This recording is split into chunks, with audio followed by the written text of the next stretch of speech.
वंदितु सौव वंदितु सौवसिद्धे ध्रुवमचलमनोवमं गतिं पत्ते वोच्छामि समयपाहुडौ मिनमोऽसुधकेवली भणितम् नमस्समयसाराय स्वानुभूत्या चकासते चिस्वभावाय भावाय सर्वभावांतरच्छिदे। अंतिम शासन नायक 1008 भगवान महावीर स्वामी की जय। द्वादशांगो श्रुत देवी की जय। स्वाध्याय कक्ष संपेपर्यंत आपल्या सर्वांना चतुर्विध आहाराचा त्याग असणार आहे। समयसार ग्रंथ आपण बघतो आहे आणि यामध्ये सर्व विशुद्ध ज्ञानाधिकार आम्ही अभ्यासत आहोत। आणि काल आपण प्रकरण बघत होतो आलोचना, प्रतिक्रमण आणि प्रत्याख्यान। 3 मध्ये किंचित फरक आम्हाला दिसतो। पूर्वबद्ध कर्माचा निर्जरा होणं ही झाली प्रतिक्रमणाची भूमिका। वर्तमान काळामध्ये आपला उपयोग आत्मतत्वाशी संलग्न ठेवणं, ज्ञानाचं अनुभवन करणं, याला म्हणायची आलोचना। आणि भविष्य काळामध्ये कर्मबंध न होणं हा झाला प्रत्याख्यान। आम्हाला वर्तमान सांभाळायचं आहे जेणेकरून भूतकाळ पण आमचा योग्य रीतीने त्या ठिकाणी उदयात येऊन निघून जाईल आणि भविष्य काळामध्ये देखील आम्हाला कर्मबंध होणार नाही। एकच आत्म्याचा हा ज्ञानामध्ये निमग्न राहण्याचा परिणाम, हा ज्ञान चेतनेचाच परिणाम अशा तऱ्हेने 3 प्रकारे कार्य करताना आम्हाला दिसतो आहे। आणि वर्तमान काळच आमच्या हातात आहे। भूतकाळ आमच्या जीवनातून निघून गेलेला आहे, त्याला आम्हाला तशा प्रकारे उपस्थित करताच येत नाही। पण पूर्वबद्ध कर्म आमचं जे उदयात येत आहे त्या उदयामध्ये आमच्या या शुभ परिणामांनी, शुद्ध परिणामांनी किंचित तऱ्हेचा आम्ही बदल संभवनीय आहे, म्हणून प्रतिक्रमण संभवनीय आहे। आणि भविष्य काळामध्ये देखील जर आज आमचा परिणाम चांगला आहे तर भविष्य काळात देखील वितराग परिणाम असेल तर कर्मबंध होणार नाही। शुभ परिणाम असेल तर पुण्य प्रकृतीचा बंध आम्हाला होईल आणि त्यातही अनुभाग जास्त मिळेल, अशा तऱ्हेची क्रिया आहे।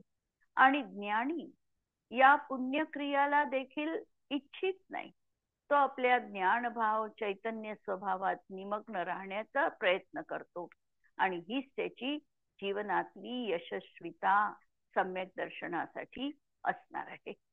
अशा तऱ्हेच्या काल आपण गाथा बघितलेल्या होत्या आणि यानंतर अमृतचंद्र आचार्य कलश ठेवत आहे ज्ञान चेतना आणि अज्ञान चेतनेच्या बाबतीत। जेव्हा हा जीव ज्ञान चेतनेमध्ये निमग्न असतो त्यावेळेला त्याच्या अंतरंगामध्ये ज्ञानाचा सदैव प्रकाश असतो आणि ज्या वेळेला अज्ञान रूप परिणमतो त्यावेळेला कर्मबंध त्याच्या जीवनात ठरलेलाच आहे। गाथा कलश 224 नंबरचा कलश। ज्ञानस्य संचेतनयैव नित्यं प्रकाशते ज्ञानमतीव शुद्धम् अज्ञान संचेतनया तु धावन् बोधस्य शुद्धिं निरुद्धि बंधः। ज्ञानाच्या चेतनेने ज्ञान अत्यंत शुद्ध निरंतर प्रकाशते। ज्ञान चेतनेचा अवलंब घेणं याचा अर्थ मी ज्ञायक स्वभावी आत्मा आहे आणि पर्यायी मध्ये देखील तशा प्रकारची अनुभूती स्वानुभव जीवनात असणं याचं नाव आहे ज्ञान चेतनेचा अनुभव घेणं। आणि जो स्वभाव आहे हा स्वभाव कधी बंधाला कारणीभूत असत नाही, म्हणून जो स्वभावात स्थित राहील त्याला कर्मबंध होणार नाही, उलट त्याचा आत्मिक प्रकाश, त्याचं ज्ञान सामर्थ्य, त्याचं ज्ञान तेज निरंतर वृद्धीला असणार आहे। आणि अज्ञान चेतनेने वेगाने धावणारा बंध हा ज्ञानाच्या शुद्धतेला प्रतिबंध करतो। आणि जर हा अज्ञान चेतनेने परिणमत असेल अज्ञान चेतना म्हणजे कर्मचेतना किंवा कर्मचेतना, कर्मफल चेतना, या दोन रूप तो जर परिणामात असेल तर जणू काही बंध धावत येतो ही म्हणण्याची गोष्ट आहे.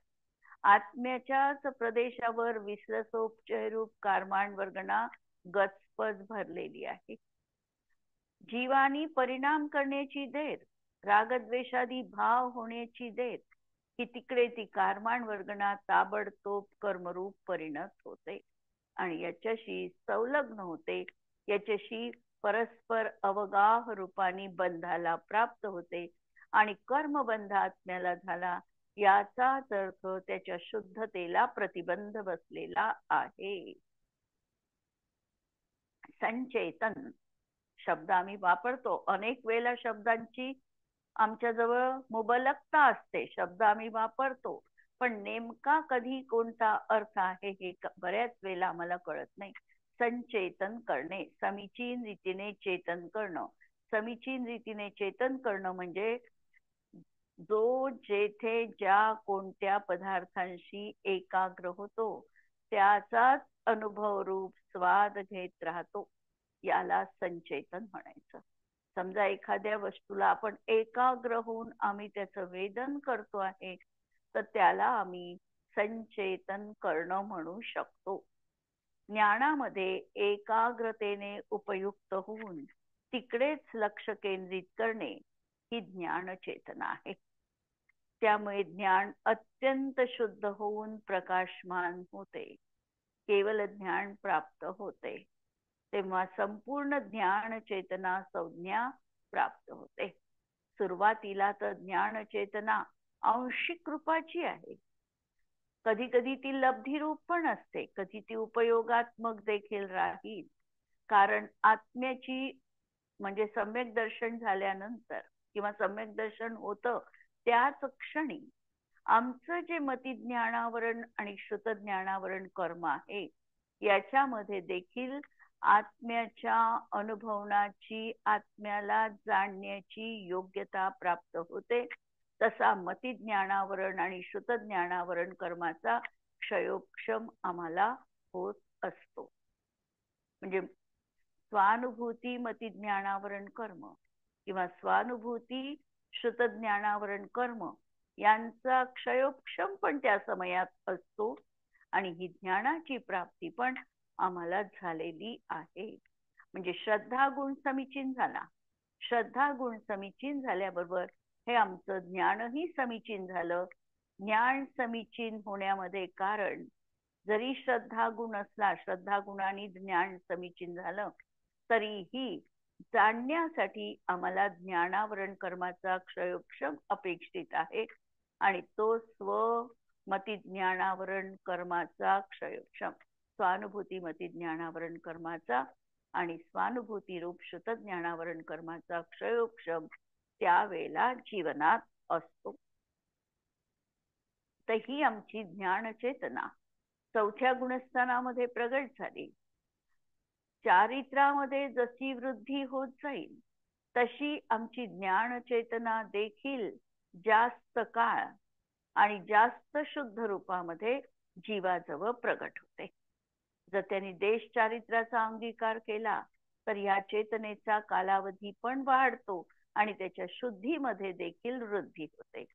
महाव्रताचा स्वीकार केला, पुढे श्रेणी आरोहण केली आणि कर्मांचा क्षय करत करत हा ज्या वेळेला 11व्या गुणस्थानात पोचतो त्यावेळेला याची ज्ञान चेतना बुद्धिपूर्वक कषायांचा आता कषायांचा अनुदयच तिथे आहे आणि म्हणून ही ज्ञान चेतना आता पूर्णांशाने विकसित होणार आहे आणि अंतर्मुहूर्तात केवल ज्ञानाची प्राप्ती त्या जीवाला होते. अशा तऱ्हेने या ज्ञानाचा क्रमिक विकास होत होत हे ज्ञान केवल ज्ञानापर्यंत पोचते. त्यावेळेला संपूर्ण ज्ञान चेतना आमच्या जीवनात प्रगट होते. आणि ही अज्ञान रूप चेतना दुसरी जी कर्म रूप आणि कर्मफल रूप चेतना, म्हणून अज्ञान रूप उपयोग करावा, तेथेच एकाग्र होऊन त्याचाच अनुभव करावा ही अज्ञान चेतना आहे. त्यामुळे कर्माचा बंध होणार आहे. कर्माचा बंध का होणार आहे? वस्तुस्थिती जशी आहे तशी स्वीकारली नाही. आणि वस्तुतत्वाच्या जेव्हा हा विपरीत वागतो, तशी श्रद्धा करतो. कारण राग करणं हा आत्म्याचा स्वभाव नाही, पराचं कर्तृत्व घेणं हा आत्म्याचा स्वभाव नाही. आणि हा स्वभाव सोडून जेव्हा तो परकर्तृत्व घेतो, परभोक्तृत्व घेतो, याचा अर्थ त्याच्या जीवनात तो अज्ञान रूपाने परिणत झाला. आणि म्हणून या अज्ञानाने त्याच्या जीवनात बंध होतो. त्यामुळे कर्माचा बंध ज्ञानाच्या शुद्धतेला प्रतिबंध करतो. त्याचं ते जे ज्ञान आहे, हे ज्ञान आता ज्ञान रूप न राहता अज्ञान रूपाने परिणत होतं.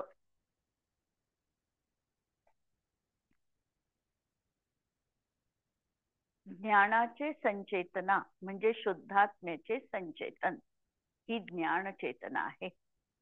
ज्ञान चेतना ही सम्यक दृष्टीच्या जीवनापासून, चौथ्या गुणस्थानापासून ज्ञान चेतना असते. पण पूर्ण ज्ञान चेतना चौथ्यात आहे का? तर चौथ्यामध्ये पूर्ण नाहीये. सुरुवात झालेली आहे आणि हिचा क्रमिक विकास होत होत ही आता केवळ ज्ञानापर्यंत पोहोचल्यावर पूर्ण ज्ञान चेतना प्रगट झाली असं कथन असणार आहे. हा आत्मा चैतन्य परिणतीचा करता भोगता आहे. या ज्ञान चेतनेचाच क्रमिक विकास करत करत हा जीव अखंड परिपूर्ण केवळ ज्ञान प्राप्त करतो. आणि अज्ञान चेतना ही मिथ्या दृष्टीला असते.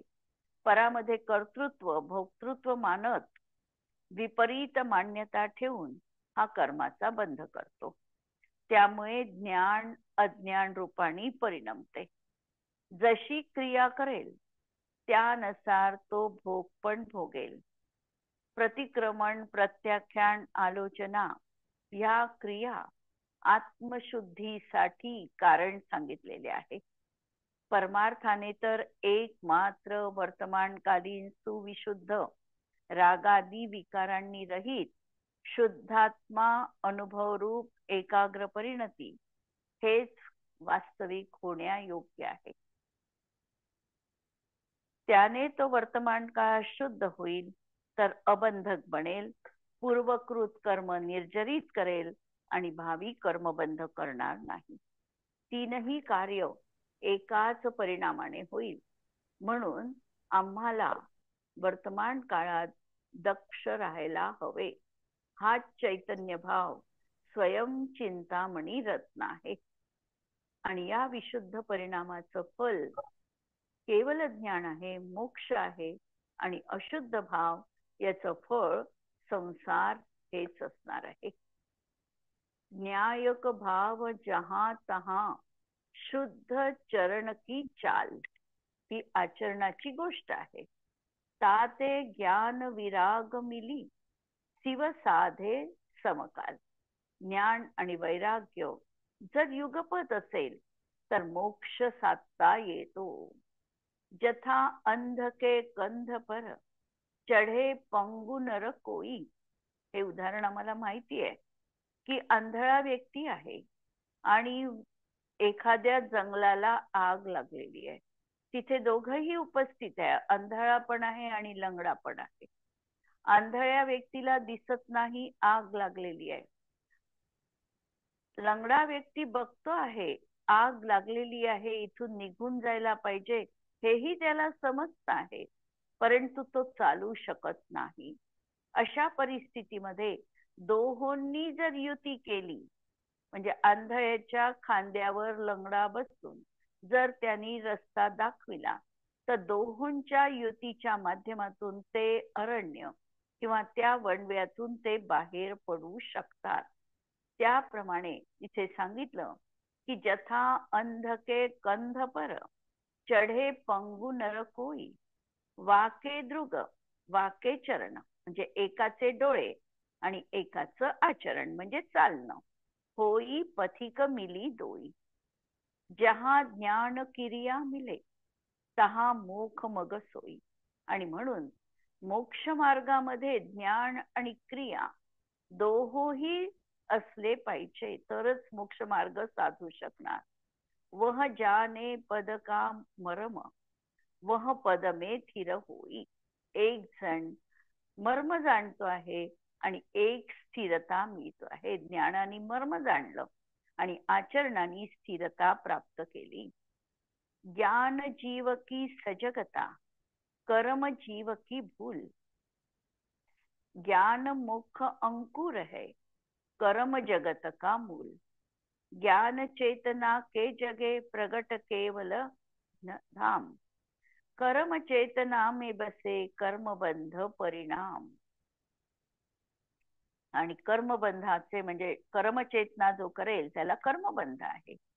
जबलग ज्ञान चेतना न्यारी, तबलग जीव विकल संसारी. जोपर्यंत त्याला ज्ञान चेतना प्राप्त होत नाही तोपर्यंत हा संसारामध्ये परिभ्रमण करतो. जब घट ज्ञान चेतना जागी, तब समकिती सहज वैरागी. आणि याच्या अंतरंगात ज्ञान चेतना जागृत झाली, आत्मानुभव झाला, त्याच्या जीवनामध्ये तो समकिती बनला आणि सहज वैरागी बनला. ज्ञानाचं फळ विरागता हे त्याच्या जीवनात सहज त्या ठिकाणी अवतरित झालं. सिद्ध समान रूप निज जाने, पर संजोग भाव परमाने. सिद्ध समान स्वतःच्या रूपाला तो जाणतो आणि परसंयोग रूप जे भाव आहे त्याला हे पर आहे हा त्याचा विश्वास आहे. शुद्धात्म अनुभव अभ्यासे, त्रिविध कर्म की ममता नासे. आणि शुद्धात्म्याचा अनुभव घेतो, त्याच्यात निरंतर अभ्यास करतो आणि त्रिविध कर्माची सत्ता त्याच्या जीवनात नष्ट होते. द्रव्य कर्म, भाव कर्म आणि नो कर्म हे तीनही कर्म त्याच्या जीवनातून निघून जातात किंवा त्याचा निर्जरा त्याच्या जीवनात होते. यानंतर कुंद आचार्यांच्या 3 गाथा आलेल्या आहेत.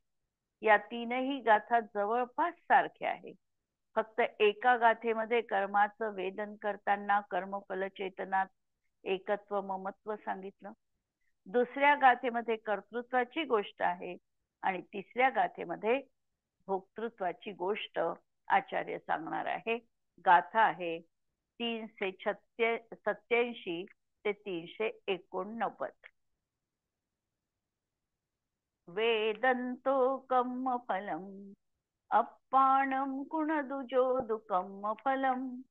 सोतं पुनो विबंधदी, वीयम दुःखस्य अट्ठविहम. वेदंतो कम्म फलम, मयेकदं गुणदिजो कम्म फलम. सोतं पुनो विबंधदी, वीयम दुःखस्य अट्ठविहम.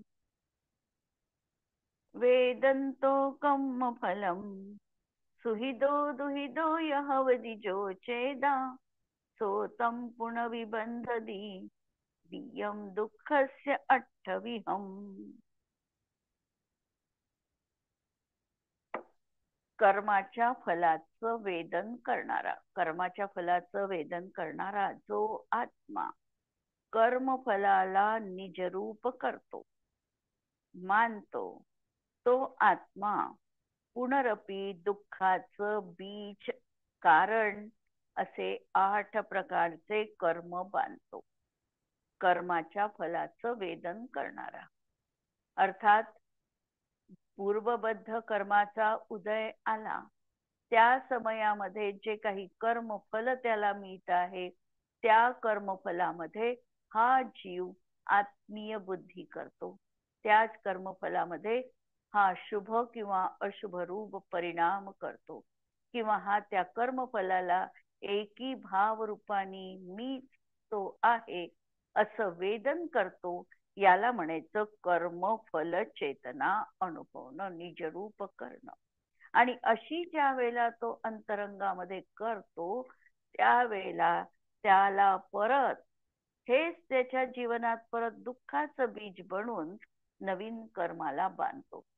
सदैव हा जीव अनादी कालापासून 7 कर्मांचा बंध करतो आहे आणि त्या बंधाचं कारण एकमेव कर्मचेतना आणि कर्मफल चेतना ही असणार आहे, की आम्ही त्या कर्मफलाशी अनुरक्त होतो, जोडल्या जातो, एकी भाव रूपाने परिणमतो आणि परत बीज नष्ट न करता फक्त वरवरच आम्ही तृण काढल्यामुळे परत ते गवत दुप्पट जोमाने किंवा तो वृक्ष परत दुप्पट जोमाने जसा वाढतो, त्याप्रमाणे हे कर्म समूळ नष्ट न झाल्यामुळे बीज त्या ठिकाणी कायम आहे आणि नवीन तो कर्मबंधाचं कारण बनणार आहे. कर्मफलम वेदनतो, कर्माच्या फलाचं वेदन करणारा तो आत्मा. कर्मफलम मये कदम मुनदी, कर्मफलास मी केले असे मानतो. तो आत्मा पुनरपी दुःखाचे कारण रूप 8 प्रकारचे कर्म बांधतो आणि कर्माच्या फलाचं वेदन करणारा जो आत्मा सुखी किंवा दुःखी होतो, तो जीव पुनरपी दुःखाला कारणभूत ते 8 प्रकारचे कर्म बांधतो. टीका पहा, भाव लक्षात आला असेल. 3चं, ज्ञान सोडून अन्यत्र हा मी आहे असे चेतन करणे ही अज्ञान चेतना आहे. वरच जर संस्कृत टीका आम्ही बघितली की ज्ञानात अन्य वेदय अहम इति चेतनम अज्ञान चेतना. द्विधा, ती 2 प्रकारची कर्मचेतना आणि कर्मफल चेतना. तत्र ज्ञानात अन्य इदम अहम करोमी इति चेतनम कर्म चेतना. ज्ञानाशिवाय अन्यत्र मी हे करतो असे चेतन करणे ही कर्म चेतना आहे. आणि ज्ञानात अन्यत्र वेदम वेदये अहम इति चेतनम कर्मफल चेतना. अमृतचंद्रांच्या बाबतीत संस्कृत त्यांचं कधी कधी अनेक वेळेला आपल्याला कठीण जातं, परंतु काही गाथांचं संस्कृत अत्यंत सोपं आहे. जसे या गाथेवरचं जर आपण संस्कृत पाहिलं तर अगदी साध्य आणि सहज लागण्यासारखं असं आहे. म्हणून ज्ञान सोडून अन्यत्र मी हे भोगतो असे संचेतन करणे, अनुभवणे ही कर्मफल चेतना आहे. म्हणून 2 तऱ्हेच्या चेतना सांगितल्या, ज्ञान चेतना आणि अज्ञान चेतना. ज्ञान चेतनेमध्ये मी ज्ञानच करू शकतो, दुसरं काहीही नाही. अज्ञान चेतनेमध्ये ज्ञान सोडून अन्यत्र मी हे करतो अशा प्रकारची चेतना ही कर्मचेतना आहे. आणि ज्ञान सोडून अन्यत्र मी हे भोगतो, पराला भोगतो असं मानणं ही कर्मफल चेतना आहे. ती सर्वच अज्ञान चेतना संसाराचे बीज आहे. सातु समस्तम अपि संसार बीजम, ते संसाराचं बीज आहे. ती संसाराला कारणीभूत अशा ज्ञानावरणादी 8 कर्माचं बीज आहे. याच्याचमुळे आमचा संसार परत परत वृद्धिंगत होतो आहे. आम्ही एक कर्म भोगतो, पण भोगल्यानंतर ते संपत नाही.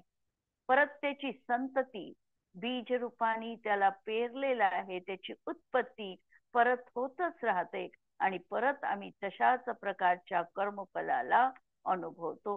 ही अखंड बीज वृक्षाप्रमाणे आमची कर्म संतती सतत सुरूच आहे. म्हणून 8 कर्माचे बीज आहे, त्यामुळे 8ही कर्माचा बंध होतो. म्हणून मोक्षार्थी जीवाने अज्ञान चेतनेचा नाश करण्यासाठी संपूर्ण कर्मत्यागाची भावना आणि कर्मफलाच्या त्यागाची भावना दोहोसही नाचवून स्वभावभूत अशा एका भगवती ज्ञान चेतनेलाच नित्य नाचवावे. म्हणून या ठिकाणी सांगतात की जर खरी मोक्षाची अभिलाषा जीवनात असेल आणि अज्ञान चेतनाचा जर नाश करायचा असेल तर आम्हाला संपूर्णपणे कर्मत्यागाची आणि कर्मफलाच्या त्यागाची भावना अंतरंगामध्ये आमच्या निर्माण करायला हवी. आणि ही कशी निर्माण होईल? आम्ही निर्माण करायची म्हटलं तर ती निर्माण कोणत्या पद्धतीने होईल? तर त्यासाठी पद्धत सांगितली की स्वभावभूत तू मी ज्ञान चेतना रूप आहे असं नित्य तू अनुभव. तुझी ही भगवती असलेली ज्ञान चेतना त्याचा तू माध्यम घे आणि त्याच्याद्वारे या अज्ञान चेतना जीवनातून नष्ट होऊ शकणार आहे.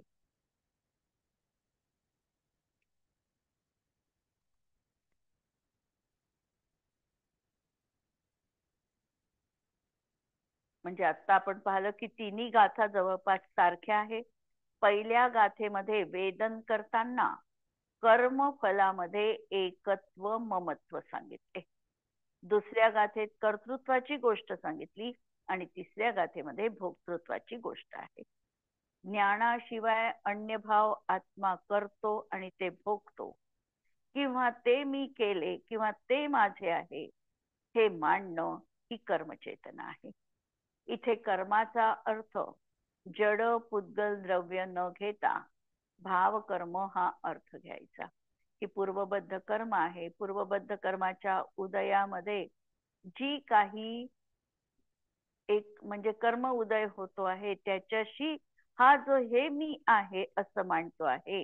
म्हणजे आपल्या भावकर्मामध्ये हा एकत्व करतो आहे. दुसरं जीवाचे जीविका त्यात हर्ष शोक करणे कर्मफल चेतना आहे आणि हे दोन्ही भाव संसाराचं बीज आहे. रागाला भिन्न करून भेद ज्ञानाच्या अभ्यासाने मी एक शुद्ध ज्ञानानंद स्वरूप आत्मा आहे अशी प्रतीती आणि अनुभव करणं म्हणजे ज्ञान चेतना आहे. आणि तोच खरा वास्तविकता हा धर्म आहे. माझी शुद्ध चैतन्य सत्ता मीच आहे आणि त्याच्या सन्मुख होऊन अनुभव करणं हीच भगवती ज्ञान चेतना आहे. आणि भवच्छेद करण्याचा उपाय देखील तोच आहे. शुभाशुभ भाव करण्यायोग्य नाही, पण तरीही सम्यक दृष्टीच्या जीवनात सुद्धा ते होतातच. व्यवहार चारित्राचे पालन भूमिकानुसार आहे. वास्तविकतः हे व्यवहार चारित्र निश्चयाच्या अपेक्षेने हेय म्हटले तरीही ज्ञानीला हा व्यवहार चारित्राचा विकल्प आणि क्रिया अर्थात आचरण असतेच. पण श्रद्धेमध्ये सतत भेद ज्ञान आहे. मी यापासून भिन्न आहे. भेद ज्ञानाच्या उग्र पुरुषार्थाने स्वभाव सन्मुखता येते. आणि म्हणून आचार्य सांगतात की हे भव्य सकल कर्म आणि कर्मफलाचा त्याग करून स्वभावभूत भगवती ज्ञान चेतना निरंतर मनात असो. सतत ज्ञान चेतना रूप परिणामच तू कर. आणि या श्लोकाची प्रेरणा घेऊन अमृतचंद्र आचार्यांनी गद्य आणि पद्य यांच्या माध्यमातून ज्ञान चेतनेचे नृत्य प्रस्तुत केलेले आहे. म्हणून या गाथांचा 3 गाथांचा प्रयोग आमच्या जीवनात कालच्या प्रमाणेच आम्हाला इथेही बघावं लागेल की आम्ही आमच्या जीवनामध्ये आमचे काही क्षण असे अनुभवू शकतो का की मी केवळ माझ्या ज्ञानाचाच अनुभव घेते आहे. मी माझ्या केवळ चैतन्यामध्ये रममाण आहे. रागद्वेषादी विकार माझ्या अंतरंगामध्ये किंवा मला दिसले नाही, आले नाही, अशा प्रकारचा भाव किंवा मी सतत ह्या अनुभवात स्थित राहू शकते का, अशा प्रकारचा प्रयत्न आम्हाला जीवनात करायचा आहे. आमचे कर्म तर राहणार आहे, रागद्वेष तर राहणार आहे, पण रागद्वेष राहत असताना अनंतानुबंधी जनित विपरीत मान्यता सहित असा आमचा भाव असू नये. आणि मी न्यायक स्वभावी आत्मा आहे हे अंतर्मुख होऊन आम्हाला अनुभवायचं आहे. हा प्रयोग आमच्या जीवनात आम्हाला करायचा आहे. आणि यानंतर संपूर्ण कर्माच्या संन्यास भावनेला नाचवितात.